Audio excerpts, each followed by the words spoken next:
अध्याय 7 जमीन की भूख। कहानी। प्रस्तुत पाठ में लेखक यह समझाना चाहता है कि लोभ मनुष्य का शत्रु है।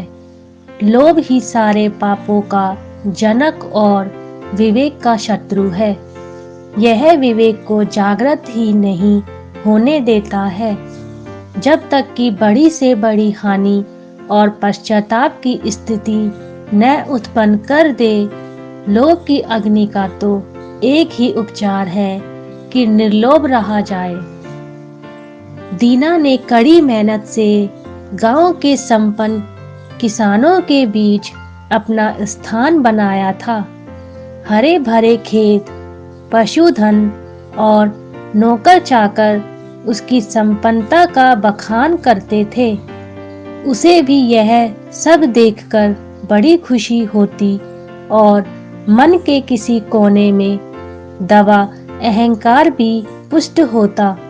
उसकी संपन्नता गांव के अनेक लोगों को फूटी आंख न सुहाती थी। वे ऊपर से विनम्र बने रहते और अवसर मिलने पर उसे नुकसान पहुंचाते। वह बड़ी विनम्रता से उन्हें समझाता, किंतु उन पर कोई प्रभाव न पड़ता।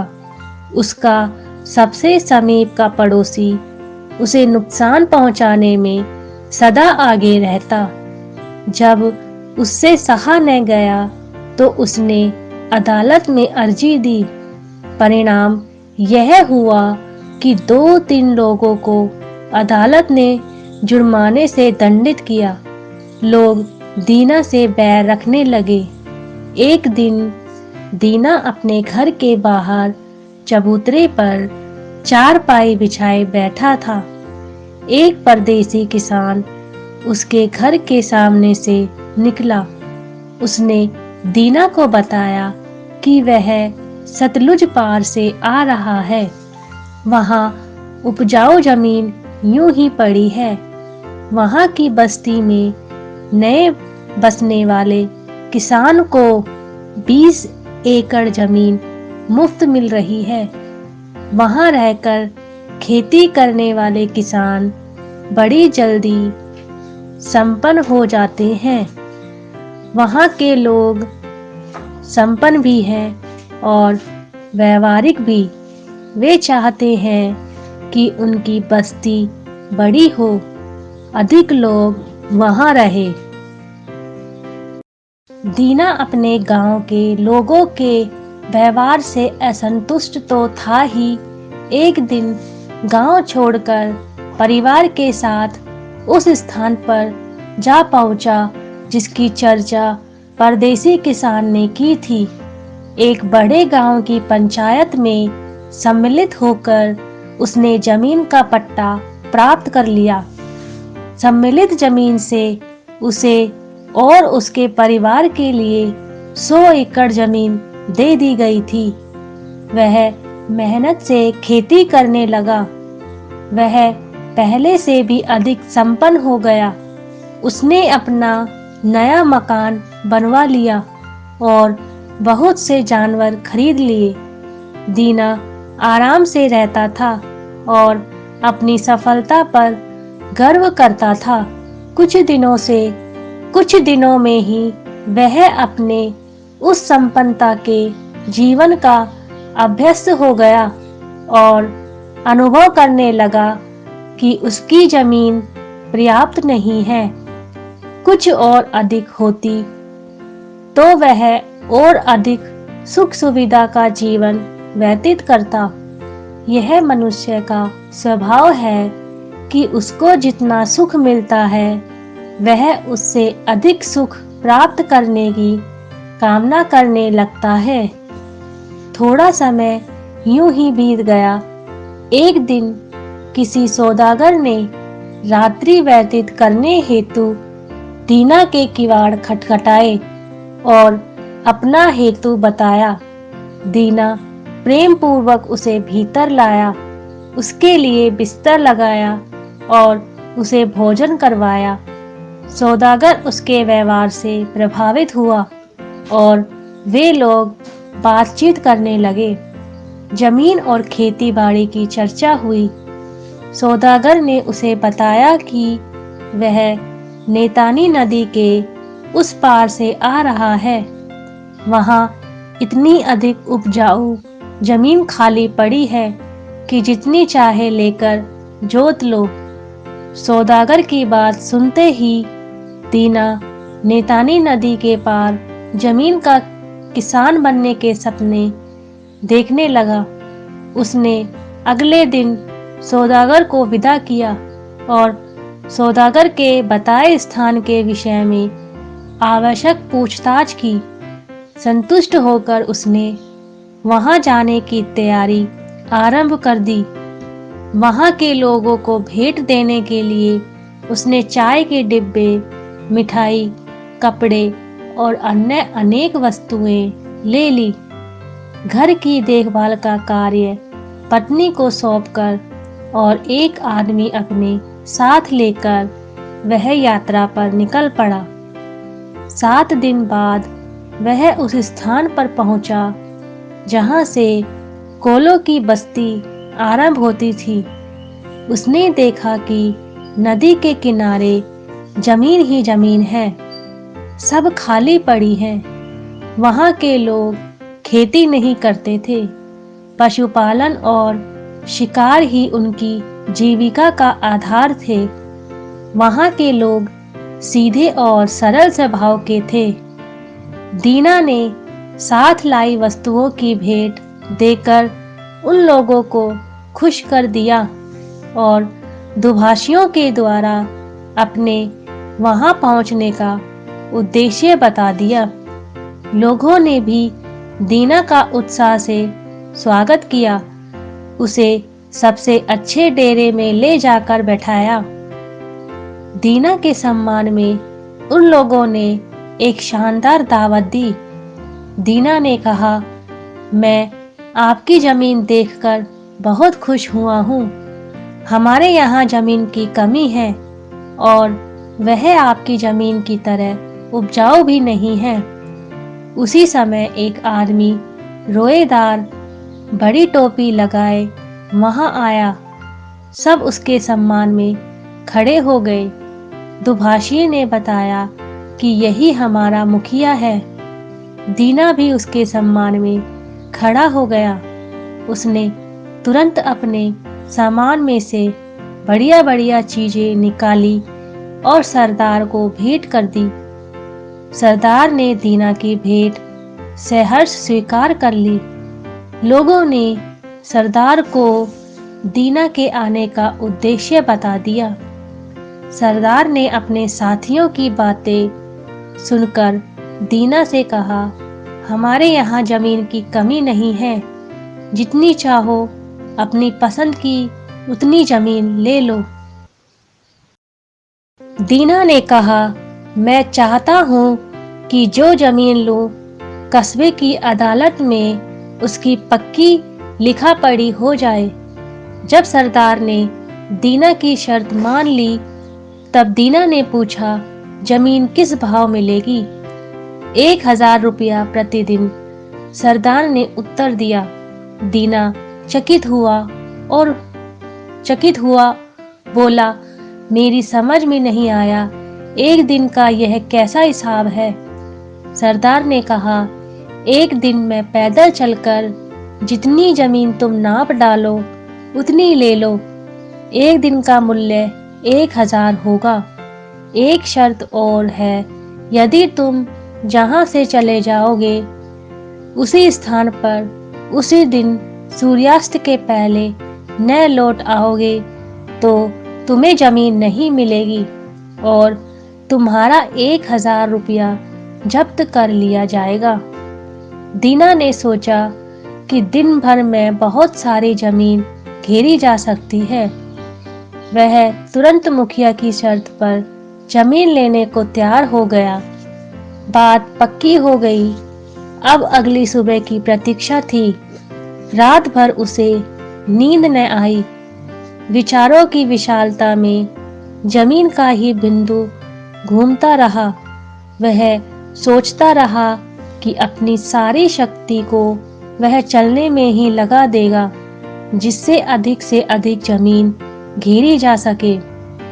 इतनी जमीन घेर लूंगा कि मेरे जैसा किसान कहीं सुना भी न जा सके। उसे जोतने के लिए दर्जनों बैलों और नौकरों की आवश्यकता पड़ेगी। उसके सपनों में भी ये ही बातें बनी रही। दीना ने सवेरे उठकर आदमी को जगाया और उसे गाड़ी तैयार करने को कहा। वह खुद लोगों को बुलाने गया। जब सब लोग इकट्ठे हो गए और सरदार भी आ गया, तब उसने कहा, अब हमको चल देना चाहिए, समय बहुत हो गया है। दीना 1 मिनट भी नष्ट करना नहीं चाहता था, इसलिए उसने चाय पीने से भी इनकार कर दिया। मुखिया दीना को लेकर टेकड़ी पर पहुंचा। अपनी रोएदार टोपी को उतारकर टीले पर रखते हुए उसने कहा, यह निशान रहेगा। यहाँ से चलकर तुम्हें कहीं आना होगा। सूर्य डूबने से पहले तक जितनी जमीन घेर लोगे वह तुम्हारी हो जाएगी। दीना ने 1000 रुपए गिनकर टोपी पर रख दिए। एक रुमाल में रोटियां रखी, पानी की बोतल ली और फावड़ा भी ले लिया। धोती कसकर और आस्तीनें चढ़ाकर चलने को तैयार हो गया। पहले वह यह नहीं तय कर पा रहा था कि किस दिशा में चला जाए। पूर्व दिशा में सूर्य निकल रहा था। वह अपना समय नष्ट नहीं करना चाहता था, बस पूर्व दिशा की ओर चल पड़ा। 1 किलोमीटर चलने के बाद उसके बदन में फुर्ती आई और वह तेज चाल से चलने लगा। लगभग 5 किलोमीटर चलने के बाद उसने पीछे मुड़कर देखा। उसे टेकड़ी और उस पर खड़े आदमी धूप में साफ दिखाई देते थे। अब धूप में गर्मी आने लगी थी। उसे खाने की याद आई, पर उसने खाया नहीं। बास्केट उतारकर कंधे पर रखी और अपनी चलने की गति को तेज कर दिया। उसने पीछे मुड़कर देखा तो टेकड़ी कठिनाई से दिखाई देती थी। उसके ऊपर चलते हुए लोग चींटियों की तरह रेंगते से लगते थे। उसने सोचा, काफी दूर निकल आया हूँ, अब लौटना चाहिए। उसका शरीर पसीने से तर हो रहा था और उसे प्यास भी लग रही थी। उसी स्थान पर उसने गड्ढा बनाकर उस पर घास का एक ढेर लगा दिया, जिससे पता चले कि वह कहाँ तक आ गया है। पानी पीकर वह बाईं ओर मुड़ा। जैसे जैसे वह आगे बढ़ता, उसे अच्छी उपजाऊ भूमि दिखाई देती। उसका लालच बढ़ता जाता है और वह चलता जाता। दोपहर हो रही थी और सूरज उसके सिर के ऊपर था। वह अब कुछ थकान का भी अनुभव करने लगा था। थोड़ा आराम करने के लिए वह एक स्थान पर बैठ गया। फिर उसने रुमाल से रोटी निकाल कर खाई और पानी पिया। बैठा रहा, लेटा नहीं। डर था कि कहीं नींद न आ जाए। खाना खाने से शरीर में कुछ नई शक्ति आ गई। उसने फिर चलना आरंभ कर दिया। काफी लंबी भूमि नाप कर वह बाईं ओर मुड़ने ही वाला था कि उसे जमीन का एक बहुत उपजाऊ टुकड़ा दिखाई पड़ा। उसने उसे भी नाप लिया। उसने गड्ढा खोदकर उस पर घास का ढेर लगाकर अपना निशान बना दिया। अब वह फिर मुड़ गया। टेकड़ी की ओर देखा, पर वह दिखाई नहीं दिया। उसने सोचा कि वह अधिक दूर निकल आया है। अब इस दिशा में कुछ कम ही नापूंगा। इस तीसरी भुजा पर उसने तेजी से अपने कदम बढ़ाए। बड़ी कठिनाई से वह 3 किलोमीटर ही चला था कि देखा सूरज ढलने लगा है। उसने अनुमान लगाया कि वह टेकड़ी से 15 किलोमीटर दूरी पर है। इस दिशा में अब और आगे बढ़ना उसने कठिन नहीं समझा। अब वह सीधा टेकड़ी की ओर चलने लगा। यहाँ पर भी उसने गड्ढे पर घास का ढेर बनाकर निशान बना दिया। अब दीना इतना थक गया था कि उसके लिए आगे चलना कठिन हो रहा था। धूप और गर्मी ने उसकी सारी शक्ति क्षीण कर दी थी। पैरों में छाले पड़ गए थे। टांगे उठती नहीं थी। सूरज ढल रहा था, इसलिए आराम कर लेने के लिए भी समय नहीं था। फिर भी वह तेज चाल से आगे बढ़ रहा था। उसने बास्केट, टोपी, जूते सब फेंक दिए। उसकी सांस फूल रही थी। बार बार यही सोचता था कि सूरज डूबने से पहले टेकड़ी पर कैसे पहुंचूंगा। अब वह दौड़ने लगा। उसकी छाती जोर से धड़क रही थी और वह डर रहा था कि थकान के कारण गिरकर कहीं मर न जाए। पर उसने दौड़ना बंद नहीं किया।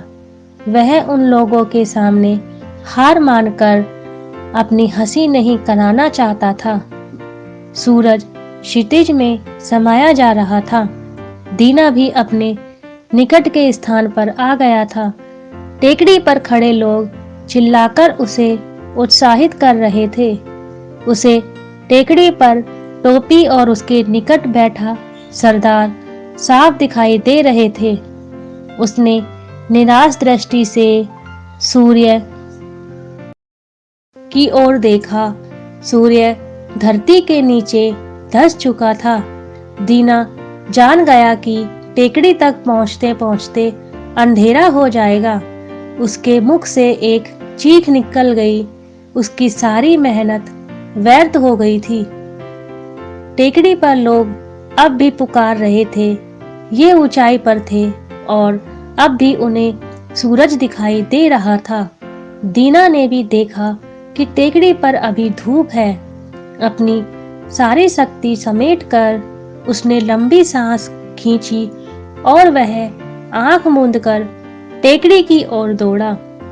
टेकड़ी के पास वह मुंह के बल गिरा और मुख से चीख निकल पड़ी। उसके हाथ टेकड़ी पर रखी सरदार की टोपी तक पहुंच चुके थे। सरदार ने कहा, देखो भाई, इसने कितनी जमीन ले डाली है। दीना का नौकर दौड़कर आ गया। उसने दीना को उठाना चाहा। दीना के मुंह से खून बह रहा था। वह मर चुका था। सरदार के आदमी दुखी भी थे और दीना पर हंस भी रहे थे। नौकर ने दीना के लिए कब्र खोदी और उसी में दफना दिया। दीना के लिए अब केवल 2 मीटर जमीन पर्याप्त थी। शब्दार्थ: व्यतीत करना, बिताना, विनम्र, भला, दुभाषिया, 2 भाषाओं को जानने वाला, संपन्न, धन धान्य, सुख सुविधाओं आदि से परिपूर्ण। टेकड़ी जमीन का ऊंचा हिस्सा, छोटी पहाड़ी, फूटी आंख न सुहाना, जरा भी पसंद न करना, बिल्कुल भी अच्छा न लगना, सहर्ष, हर्ष सहित, पर्याप्त, काफी, नष्ट, समाप्त, व्यर्थ, बेकार। लेखक परिचय: लियो टॉल्स्टॉय का जन्म 9 सितंबर 1828 को यस्नाया पोलियाना, रूस में हुआ। इन्होंने अनेक उपन्यास तथा लघु कथाओं की रचना की, जिनमें प्रमुख है वार एंड पीस तथा ए कन्फेशन। इनकी रचनाओं के लिए इन्हें बासनिका अवार्ड से सम्मानित किया गया। 20 नवंबर 1910 को निमोनिया होने के कारण इनका निधन हो गया।